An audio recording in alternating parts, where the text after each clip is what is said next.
Olá, seja mais uma vez bem-vindo ao Universo da História.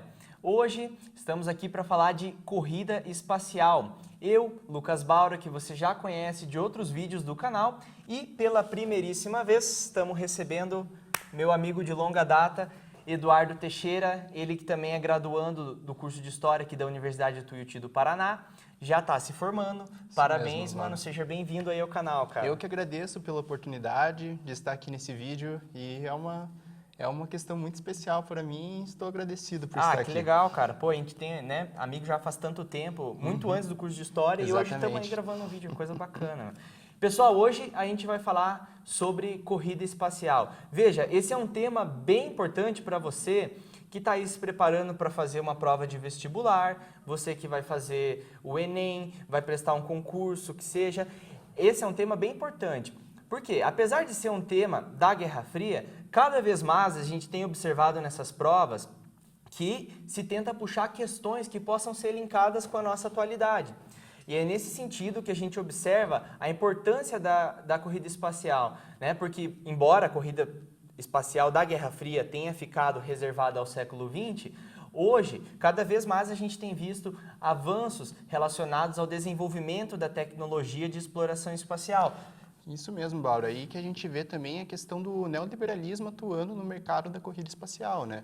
Embora a gente não tenha mais aquela superpotência que era a União Soviética, a gente tem outros mercados como a China, a própria União Europeia, entrando nesse mercado da questão da exploração espacial, né? Sim, a gente vê a Índia, né? Tem o Japão, que também está se inserindo nisso, a própria Rússia, né? A NASA, que, claro, desde os anos 80 para cá vem sendo protagonista no que se refere à exploração do espaço. E hoje, como o Eduardo falou, a gente vê a inserção da iniciativa privada entrando com muita força também no que se refere à exploração do espaço. Por exemplo, ano passado, mesmo, acho que foi no comecinho de 2018, posso estar enganado, a gente viu os lançamentos dos foguetes do Falcon Heavy pela SpaceX, né? Exatamente. Cara, aquilo foi incrível, porque você via o foguete subindo e eles desenvolveram uma tecnologia de que reaproveitava os foguetes de propulsão. Depois de passar as camadas da atmosfera,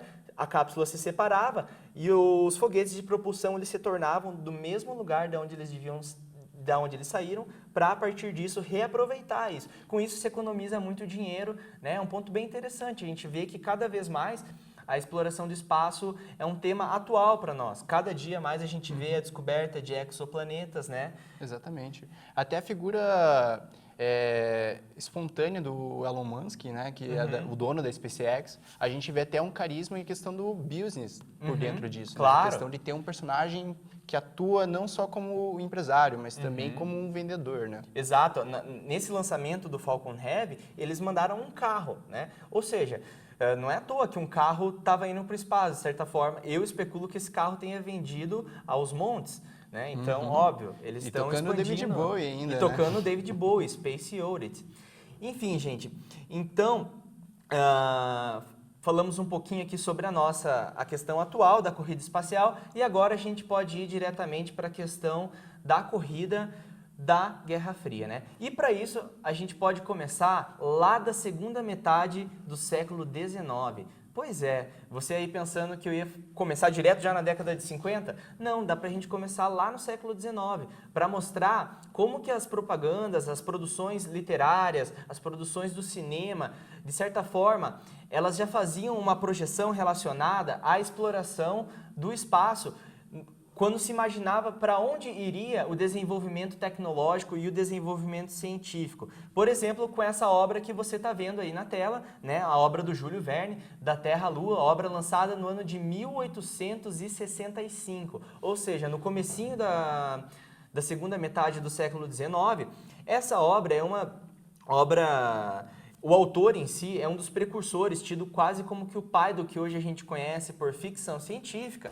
E nessa obra, o Júlio Verne demonstra um grupo, né, o Clube do Canhão, né, que eles projetavam tinham uma ideia que em linhas gerais, né, para falar bem básico disso, eles projetavam que partindo da lógica da força de uma arma de fogo, se eles conseguissem construir um canhão com uma força muito grande, de certa forma, seria possível enviar um projétil com tamanha força que fosse possível atingir a Lua. Né? Em 1865, ano que nos Estados Unidos havia acabado a Guerra da Secessão, então, envolto ali por essa questão do armamento, né, como ele se desenvolveu no período da Guerra Civil Norte-Americana, o Júlio Verne, um escritor francês, fala dessa questão, cria essa questão, né, de um clube que pretende enviar um canhão para a Lua. Depois, esse livro ele foi adaptado para os cinemas, sendo lançado no ano de 1902, se eu não me engano, o livro Viagem à Lua, né? Que aí também mostra um projétil, uma coisa muito semelhante ao que a gente vê hoje, como um foguete, mas um projétil mesmo, indo em direção à Lua, orbitando ela e pousando na Lua. Isso em 1865, gente. Então, essa é só uma entre outras tantas obras que surgiram a partir disso, que, de certa forma, contribuíam para que as projeções futuras em relação ao desenvolvimento da tecnologia espacial fossem justamente as pessoas imaginando quais eram as possibilidades para além do planeta Terra. Engraçado até ver, né, que a gente pega até no tempo das navegações, né, que o pessoal nem imaginava que tinha América ou outros continentes e tudo mais. A questão de como que a gente vai ultrapassando barreiras ao longo do tempo. Claro, Isso claro, é muito exatamente. interessante. É muito interessante isso que você falou. Primeiro, né, a civilização europeia se expande, conhece os continentes, mapeia eles, né? Só que uma hora não tem mais para onde se expandir. Exatamente. E é nisso que no século XIX começa a se pensar as possibilidades para além do planeta Terra. E foi lendo essa obra que um cosmonauta russo chamado Konstantin Tsiolkovsky, né, desenvolveu os primeiros estudos em relação à propulsão guiada por foguetes. Ele era um defensor que a propulsão ela se daria através de foguetes e a partir dos desdobramentos desse cosmonauta, no finalzinho da Primeira Guerra Mundial, já estava em funcionamento o primeiro primeiro míssil balístico, né? Ainda sem a tecnologia de orientação, que só veio a ser desenvolvida lá na Segunda Guerra Mundial pelos cientistas do nazismo, né? Talvez você conheça essa pessoa que está aparecendo aí na sua tela, um homem chamado Wernher von Braun. Esse cara ele tem uma importância bem significativa, não só pelo desenvolvimento do míssil V2, que também vai aparecer aí na tela para vocês, né? Aí é o míssil V2, um dos primeiros mísseis responsável pela tecnologia de orientação. Em 1944, no finalzinho da guerra, esse míssil foi utilizado pelos nazistas para atingir a cidade de Londres, né? E, querendo ou não, o desenvolvimento dessas tecnologias, elas tiveram ampla atenção, né? E foi nesse sentido que, depois do término da Segunda Guerra Mundial, os Estados Unidos vai atuar com a Operação Paperclip, para cooptar esses cientistas do nazismo, né? E para cooptar, obviamente, as tecnologias desenvolvidas por eles. E foi a partir disso, né, que, claro, terminou a Segunda Guerra Mundial, a União Soviética, como a gente sabe, o Exército Vermelho foram os primeiros a habitar, né, ali a cidade de Berlim, né? E logo em seguida os Estados Unidos, já não ficando para trás, lançou essa operação de cunho secreto para cooptar parte dos cientistas e das ciências desenvolvidas durante o período da Alemanha nazista. Claro que a gente sabe que teve um avanço científico muito grande, mas os métodos são profundamente questionáveis, né? Isso daria só um vídeo, só para falar dos métodos de desenvolvimento científico durante o nazismo. E aí, gente, foi com o episódio, né, horrível do lançamento das bombas atômicas em Hiroshima e Nagasaki, matando centenas de milhares de pessoas no Japão, que a gente vê que a partir delas, elas de certa forma tiveram uma simbologia muito grande no que se refere a fazer uma demonstração de superioridade militar, e foi nesse sentido que se desencadeou uma guerra para desenvolvimento científico e desenvolvimento bélico. E, de certa forma, esses dois aspectos eles vão andar alinhados por muito tempo, gente. E, bom, com a Europa dividida pelo que Winston Churchill batizou por uma cortina de ferro, né, gente? Ali a gente já vê territorialmente a divisão entre dois blocos, né? O bloco capitalista, o bloco ocidental, que você vê em azul, com os países da Europa Ocidental, e ali, né, o que a gente chama de cortina de ferro, o espaço de domínio soviético em 1945. Né? E a partir disso, de 1945 até 1950, 55, a gente vai ver diversas institucionalizações desses blocos, né? Como, por exemplo, posso citar aí dos Estados Unidos, já no finalzinho da Segunda Guerra Mundial, eles lançam o Plano Marshall, né? Que simbolizava um empréstimo, né, financeiro para os países da Europa Ocidental, os países alinhados ao bloco ocidental, né? O lançamento do FMI, né, o Fundo Monetário Internacional, a criação da ONU, a doutrina Truman, né, a criação da OTAN, que você vê aí na sua tela, viu? A OTAN, né, a Organização do Tratado do Atlântico Norte, que também simbolizava a questão de uma aliança militar entre os países do bloco ocidental. Nós vemos a CIA, que você também vê aí na sua tela, né, as instituições de espionagem, a CIA, a KGB, pela União Soviética. E a União Soviética, óbvio, também não ficou para trás. Lá em 1955, após ter uma recuperação demográfica, uma recuperação econômica, em 1955 eles formalizam o Pacto de Varsóvia, lá na Polônia, né, que em linhas gerais era um contraponto à OTAN, simbolizando também uma aliança militar entre os países do bloco oriental. E claro, também lançaram seu plano de integração e cooperação entre os países do bloco oriental. E, bom, claro, a espionagem também teve um papel muito significativo no que se refere à corrida espacial, porque enquanto uns desenvolviam tecnologia de um lado e outros de outro, as instituições de espionagem funcionavam para descobrir informações dos outros, né? E foi nesse sentido que a KGB, já em 1949, descobre as tecnologias para criação de armas nucleares. E a partir disso, a corrida espacial vai ser produto disso. Exatamente. Né? São esses primórdios que vão começar a instituir também essa corrida por missões espaciais, né? Que claro, vão ser vistos mais exatamente. A Guerra Fria tem esse nome justamente por quê? Porque ela simbolizava um conflito indireto entre essas duas superpotências. Claro que eles atuaram na Guerra do Vietnã, na Guerra das Coreias, na Guerra do Afeganistão, de maneira direta ou indireta, mas entre União Soviética e Estados Unidos, evitava-se que tivesse conflitos diretos. E a propaganda também foi amplamente utilizada nesse período. Para quê? Para, de certa forma, consolidar o seu campo de influência, visto que ambos os países estavam tentando garantir influência econômica, política, social, e nesse sentido os Estados Unidos, na década de 50, já retoma com muita força o American Way of Life, né, que propagava através do cinema, de várias formas, o estilo de vida norte-americano. Né? Foi nesse sentido também que tiveram várias produções cinematográficas, né, produções de quadrinhos.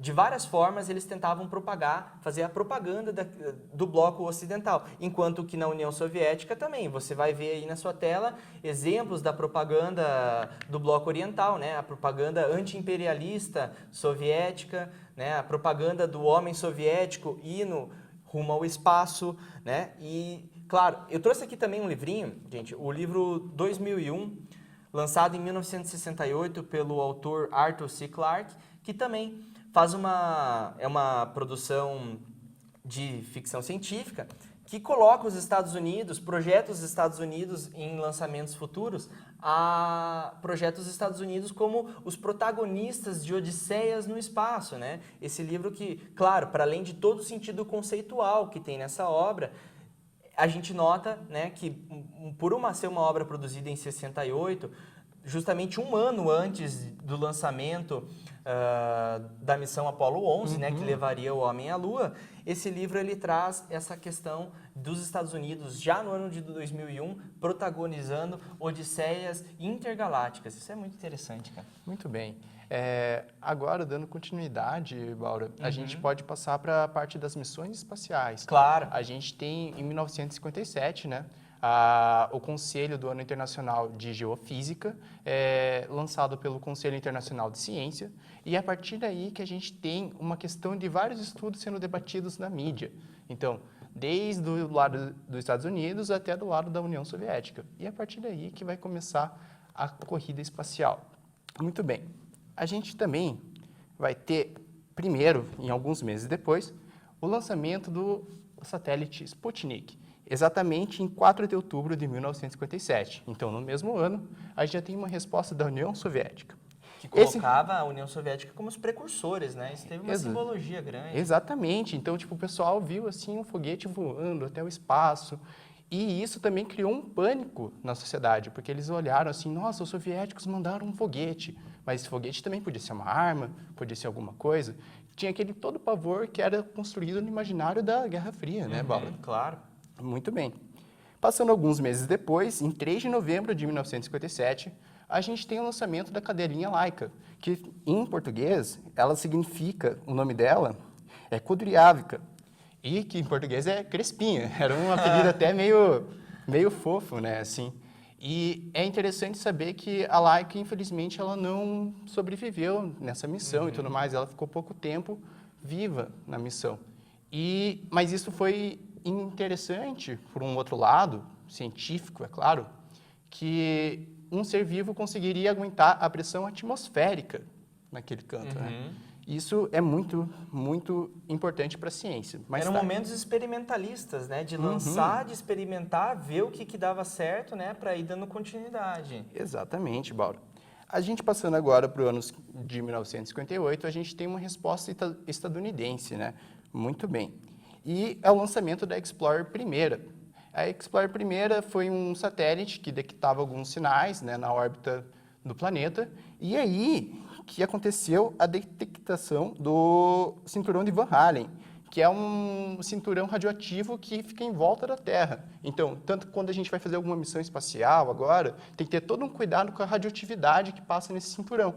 Um fato que foi explorado até nas HQs do Quarteto Fantástico da Marvel, que é a partir disso daí que os heróis do Quarteto Fantástico ganharam os poderes na HQ. Um fato bem interessante, verdade, puxar. tem razão. E a gente pode puxar isso também para a questão até da mídia capitalista, né, que se explora todos esses sinais que foram descobertos pelos Estados Unidos. Claro, a propaganda, que nem a gente vinha falando, foi usada amplamente, tanto de um lado quanto do outro. E muito bem. E em 1958, também em julho de 1958, a gente tem a fundação da National Aeronautics and Space Administration, que é a NASA, né? Essa empresa tão famosa até hoje, né? Da questão da corrida espacial e das missões espaciais até hoje, né, pessoal? De certa forma, são protagonistas, né? Acho que a gente falou aqui do Japão, da Rússia, da Índia, de outros países que estão envolvidos, mas o que formalmente todo mundo conhece é a NASA, né, cara? Eles são protagonistas, foram protagonistas, hoje, claro, disputam com outras instituições, mas a gente está muito acostumado a ver eles nessa questão da exploração do espaço. Exatamente. Mas lembrando que na década de 50 e no começo dos anos 60, ainda a União Soviética cumpria um papel de liderança nessa corrida espacial. Nos primeiros momentos, isso é bem importante, cara, isso que você falou é bem importante. Nos primeiros momentos da corrida espacial, a União Soviética saiu na frente com certa vantagem, né? Exatamente. Aí a gente tem, posteriormente, o lançamento do projeto do Programa Espacial Luna, que era uma iniciativa da União Soviética de alcançar a Lua e de ver o que estava acontecendo por ali. Aí, esse programa espacial durou de 1959 até 1976. E, ao todo, a gente tem 3 missões, as primeiras missões, que são bem especiais para a questão da Lua. A primeira, que é da Luna 1, foi a primeira aeronave ou aerodispositivo espacial a chegar perto da Lua, e também ela chegou perto do Sol, para a gente ver a importância disso. O pessoal ficou, nossa, meu Deus, o que está acontecendo? E também a gente tem a Luna 2, que foi o primeiro objeto sintético a alcançar o solo lunar.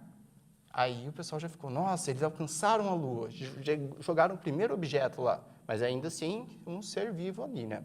Claro, e se a gente for pensar, gente, sobretudo essa disputa em direção ao espaço, ela, de certa forma, dava prestígio para essas duas superpotências. Porque claro que se eles não estão se atacando indiretamente, a corrida espacial simbolizava, sobretudo, uma disputa por prestígio pelo seu desenvolvimento tecnológico.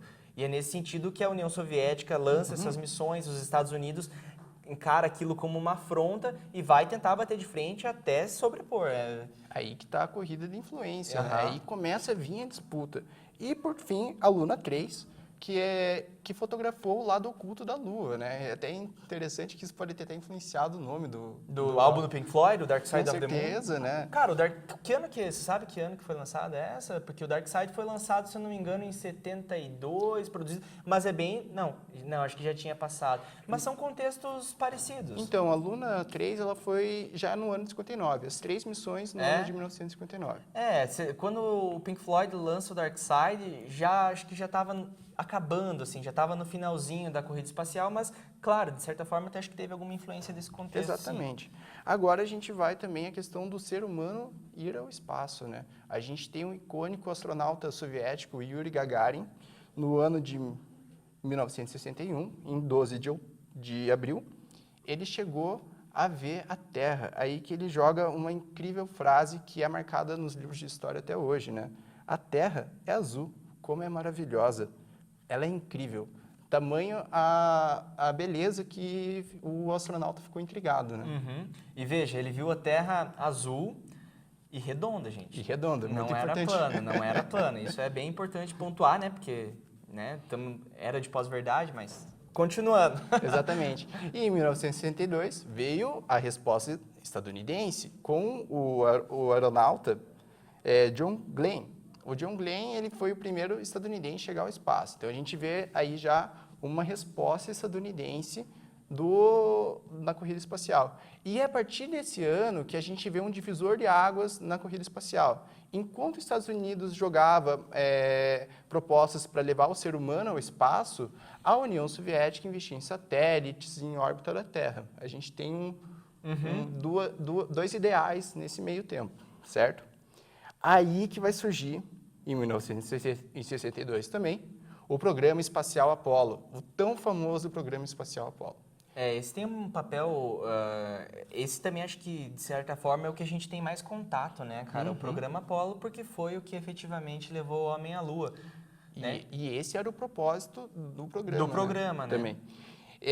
Ao todo foram 17 missões, de 1962 até 1971. O seu custo foi em torno de 25 bilhões,4, certo? Muito dinheiro, né? E o que equivalente hoje para a época. é o equivalente hoje a 107 bilhões. Então, imagine o tamanho do dinheiro que foi investido nessa missão. É muita coisa. Dá quase o PIB nosso. Dá quase o PIB uma parte, né? Uma fração. Claro, brincadeira. Mas, enfim, de certa forma, isso era um dinheiro muito significativo. Claro que daí, entre essas missões que você citou, houveram algumas que falharam. Exatamente. E foi a partir disso que houve até contestações nos Estados Unidos. O pessoal, de certa forma, olhava para aquilo tudo e pensava, será que é necessário mesmo gastar toda essa grana só por conquistar prestígio e ir à Lua e tudo mais? Porque 25 bilhões, para aquele momento, simbolizava muito, mas muito dinheiro. É que sai da zona de conforto também, né? O ser humano levar ao espaço, será Claro. que a gente vai arriscar vidas para conseguir um ideal, sendo que a gente já tem um planeta aqui? O pessoal ficava bem assustado com essa ideia, porque não é uma coisa comum para a gente, que é ter um astronauta numa estação espacial e tudo mais. Para eles não tinha tudo isso ainda, né? Era uma questão que era além do imaginário da época. E, em 20 de junho de 1969, a gente tem esse momento icônico do século XX, que é a chegada do homem ao espaço, onde os 3 astronautas, Neil Armstrong, Edwin Buzz Aldrin e Michael Collins, chegou a Lua, né? Acho que é um momento simbólico, cara. Isso a gente conversa às vezes com pessoas mais velhas e elas contam, né, como elas se reuniam nas casas para assistir a transmissão da televisão do foguete chegando à Lua, cara. Acho que... Exatamente. Daí que vem a célebre frase do Neil Armstrong, né? Que ele fala, um pequeno passo para o homem, um grande passo para a humanidade. Esse momento que ficou icônico. E é aí que também a corrida espacial começa a tender ainda mais para o lado estadunidense, porque começa a vir o status de vitória dos Estados Unidos sobre a União Soviética. Claro que não foi só por isso, também tem fatores econômicos, a União Soviética já não estava conseguindo se manter, tanto que nem ela conseguia se manter antes, no começo da Guerra Fria. Mas esse é um fato marcante, como se fosse um divisor de águas, que marca a presença dos Estados Unidos vencendo a União Soviética nesse momento da história. E vai dar até uma esfriada, assim, na corrida depois disso, né? Porque, de certa forma, os Estados Unidos foram os primeiros a atingir a Lua. Isso era um objetivo, acho que para ambas as partes, mas daqui para frente a gente já começa a ver um esfriamento, né? Exatamente. Daí, em 1966, alguns anos depois, a gente tem o fim da corrida espacial, onde a gente tem a aeronave Apollo 18 e a Soyuz 19, Soyuz 19 sendo do lado soviético e a Apollo 18 do lado estadunidense, marcando o acoplamento das naves e a união dos astronautas, fazendo uma confraternização que acabou a Guerra Fria, marcando a cooperação Sim. entre as duas superpotências. Isso é um evento simbólico para dar fim a essa corrida, né, de desenvolvimento tecnológico, desenvolvimento bélico e desenvolvimento de influência, né, de busca de influência política, econômica, social e por prestígio principalmente. Gente, gostaram do vídeo? Não se esqueçam de se inscrever no canal, de comentar o que você achou do vídeo, opinar sobre as questões que a gente colocou aqui e clicar em sininho e tudo mais. E não se esqueça, até o agora também é história. Até mais. Tchau, Até tchau. mais, pessoal. Tchau, tchau. Fechou.